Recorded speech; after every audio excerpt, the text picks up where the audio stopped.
Hey guys, Nick here with another episode of 9 to 5 Crypto. A couple weeks ago, I had a video that went over some news about one of the biggest developers in the gaming industry jumping in on NFTs. Yep, non-fungible tokens, and how I thought it was kind of important or a good step for blockchain. Well, it's kind of a touchy and divisive subject, so we're going to jump in on that today. And we also have some new details emerging from that developer and what their plan exactly is with these non-fungible tokens, or I like to call them fungible tokens, but that's, just slick talk for fungible tokens. Anyhow, these are NFTs and we're going to get started. All right, guys, let's get rolling. All right, guys, let's jump on in. Crypto fans rejoice, gamers revolt as Ubisoft announces NFT plans. Yes, it's Ubisoft. So I understand people's hesitation with monetization and such as well. But as someone that is a gamer or has been gaming for about 20 to 25 years or so, plus is a crypto investor and advocate, I kind of wanted to share some of my thoughts on this.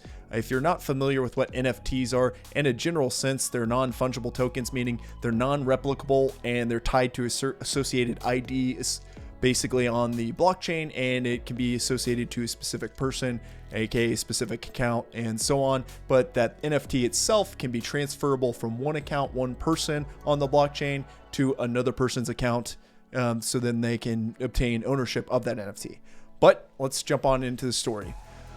Gaming giant Ubisoft is building non-fungible tokens, NFTs, into its latest Tom Clancy title, the company announced Tuesday. And some gamers are peeved. They're upset. And again, monetization. I hear you. I already know. I'm an old school gamer. I appreciated it when my games were actually created from the get-go. But, alas, we're not on CD-ROMs anymore and we have the internet. They get updated time and time again after their launch. So on one side of the argument are crypto investors and observers heralding the move as a bellwether of things to come. The integration marks the first time as a mainstream video game is adding NFTs to its in-game economy. That's what's important, economies. The ability to own and sell digital goods outside the walled garden of a given title has long been a holy grail for crypto-minded gamers. On the other side of the aisle are mainstream gamers wary of what that bellwether may really entail. As one gaming outlet put it, letting this slide is just the tack-it endorsement the rest of the industry needs to nosedive headfirst into full-time crypto nonsense. Well, you can tell their opinion already. Crypto's nonsense to them, but that might not be bias. The integration itself will be done through Ubisoft Quartz, a platform that will allow players to earn digits, which are in-game collectibles expressed as NFTs. So Mitch Dyer has an opinion here. I don't exactly agree with it, but I respect other people's opinions I don't agree with all the time. If you don't agree with mine, go ahead, leave me a comment down below, and I'll respect the difference in opinion as well. Mitch Dyer states, why are Ubisoft's NFTs better for your gaming experience? Well, they say it right here.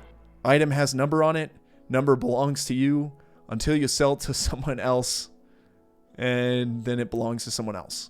In Ubisoft's own words, their NFTs literally add nothing to the actual gaming experience. The NFTs will live on the Tezos blockchain, which seemingly is in a bid to stave off the worst of the online commentariat. Ubisoft touted as using exceedingly less energy to operate than proof-of-work blockchains such as Bitcoin or Ethereum. Now they have a point there. It is going to take a lot less energy using Tezos or something like XRP, for example. GALA is working on their own GALA chain. They're a Metaverse gaming token in the blockchain world, and their co-founder is the guy that created Farmville and Sega Games itself. So, Words of Friends, etc.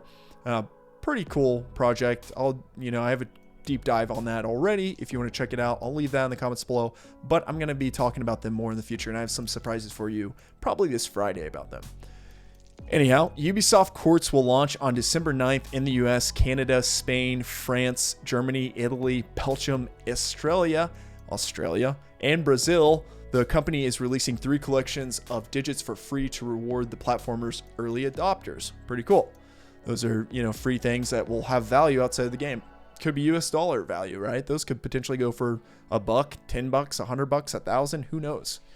Digits include in-game vehicles, weapons, and pieces of equipment, with each player being limited to owning 1 item of each edition according to a press release. So here's something valuable that they're talking about with blockchain. Ubisoft Quartz is the first building block in our ambitious vision for developing a true metaverse. So you could, assume that they could tie this together with, transferable value of their in-game assets, maybe having like, assets across from Rainbow Six Siege to, Ghost Recon and some of their other titles, and those can all just hop from one game to another. And if you actually look at what Ubisoft's done prior to this, is that they have kind of their Ubisoft game store. I'm drawing a blank on what exactly it's called, but the point being is that you can trade in these Ubisoft tokens that you earn from playing Ubisoft games, and then you can unlock certain skins that reference Assassin's Creed and another game, and vice versa. So it's pretty cool. And so I wanted to point out a tweet that I think is important for some people that are hardcore into gaming to consider, and then we're gonna kind of openly talk about this. Matty, DCL blogger, he said, "Okay, I understand sort of why people may get salty over millions spent on JPEGs, but Ubisoft integrates NFTs for free to their player economy and it still gets hate. You can sell them on Rarible, OpenSea, Object, etc. People hate what they don't understand. Weird human behavior." So guys, let's discuss. On one end, you have gamers that are kind of hesitant about, monetization, right? And this makes sense because, long and long ago when I was growing up, I'm going to dox myself on age here, but when I was growing up back in the day, I used to play Sega Genesis. I used to play, Sega Dreamcast, N64, whatever. And I used to play all these different consoles, NES, Super Nintendo. And when you had a game, it was basically what you got, right? I mean, there really wasn't much more to it. You had the game, and if they had any bugs on it, on the CD-ROM, the 1632-bit cartridge, whatever, you had all those bugs in that game, and they were exploitable and stuff, and people, do like cheat codes and things around them, or just play the game kind of how it was. And over time, that kind of changed with technology, and then you had, online services, you have the internet, you have games that you can, update, refine, make them better, improve their frame rate, or just improve, technical hiccups and issues, some of those glitches that you couldn't get out of your old games. And then you could get to the point where they were like, hey, well, we can update this game and make it even more bigger or more expansive or add more value to it, right? And so then you started getting like DLC, and you get like a map pack. I remember like Halo 2, you got everyone had access to the online levels, standard levels, but then they had map packs that came out, and if you didn't buy those, you actually got kind of like siphoned off into other groups, and they had different matchmaking for like, Halo 2. And then, Halo 1, I don't think had map packs or anything like that yet. But yeah, my point being is that you started to move into this world where games became more of a live service. I know that's a horrible word. I apologize for even saying it. But we got more to that point more and more progressively, right? So, people then were like, hey, there's value for this. Consumers want this, quotes, end quote. But not everyone really wanted it, right? A lot of people kind of just wanted their games fully developed. And they're okay with, some people might be okay with DLCs, etc. But it's just something that we don't want to like just push just for the value of $1, right? And so I think I understand the hesitation, not wanting to monetize everything to death. I think I got that. And what value does it directly change the game? Physically, on the blockchain side, physically, it might not change a whole lot of value in game, right? It might not be a new level or something like that. I think it could be though, right? I mean, it could be, new in-game items, new levels, new whatever, maybe down the road. But I think off the gate, what the important thing is about, blockchain being integrated in games, and this is kind of my, epiphany that I had a long time ago or years ago growing up, and adding all these responsibilities, life, when it comes at you, you have to really, take care of whatever, your work, your school, your business, your family, your dogs, whatever it is, you start to have all these responsibilities that just stack, right? And I think that something happened, and I thought, I was like, wow, I've played X amount of hours in Halo, and I became this good and got invited to some tournaments, but never went and never became ninja and got my blue hair or anything, and became a professional there, and I don't make millions from that. And then I thought, what what's the point of playing games outside of just the experience and enjoyment from the narrative or the euphoria or whatever, or the camaraderie from hanging out with your friends and playing? And I thought, how do you solve for that?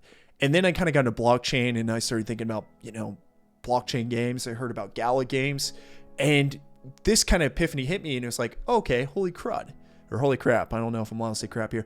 I digress. But you went from two silos of, value, right? So in-game value, you grind up that sword in that JRPG, you get that level 99, whatever. You get that rare legendary on a one-time in-game event that happens once every 3 years, or a specific Overwatch skin during a seasonal event, whatever that item is. You get it. It's kind of rare to a certain degree.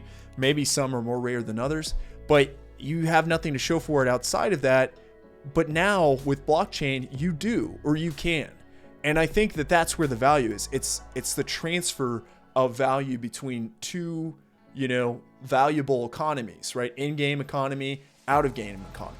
Now, people could literally grind up in a game or get a super rare item, and they could potentially sell that super rare skin or sword and buy a motorcycle or a car, or pay for a hospital bill visit, that was unexpected, or, adopt a dog with it, whatever that case is. They could literally spend that money on something in the real world. And I think that's the huge part, right? So now I like grinded up in this game and I own a castle. Well, now I'm trading it in for freaking, 300, 500,000, whatever dollar house. Like, that's crazy, right? So, but that's my point, is that I think there's a huge amount of value there. Maybe not experience wise off the gate, but, economically for people, where they can spend their time playing a game and they can also get something economically out of it, right? And I think if you take that idea and expand on it further, it's a pretty cool thing. And so also, doesn't this lower kind of like the accessibility of who can be successful in gaming, who can actually go out there and make a living doing gaming, or just help pay their bills doing gaming? So, maybe people that are in more economic struggling environments, they can have an opportunity to pay an electricity bill or so on by playing a game. Maybe some people that, maybe they're not the super charismatic, funny, jokester or whatever that everyone loves to laugh about and watch stream a game. Or, maybe they're not super good at that FPS that they could play professionally. But now they can spend that time, and that time actually turns into something of economic value. And it's an entry of accessibility that is now lowered to more and more people. So that's also something that's very, very positive. But hey guys, I'm going to wrap it up. I've been ranting for a while. Let me know your thoughts down in the comments below. Do you play games? Are you a big advocate for, are you a big gamer? Blockchain, not blockchain games? Do you invest in crypto? I hope you probably at least tried both, but let me know your thoughts below. Do you think this is a good thing that Ubisoft is getting in it? Do you think they're going to abuse it? Kind of like, some of these big publisher developers are guilty of sometimes with monetization. Let me know what your thoughts are down below. And until next time, guys, stay safe out there, enjoy your night, and remember, coffee's on me.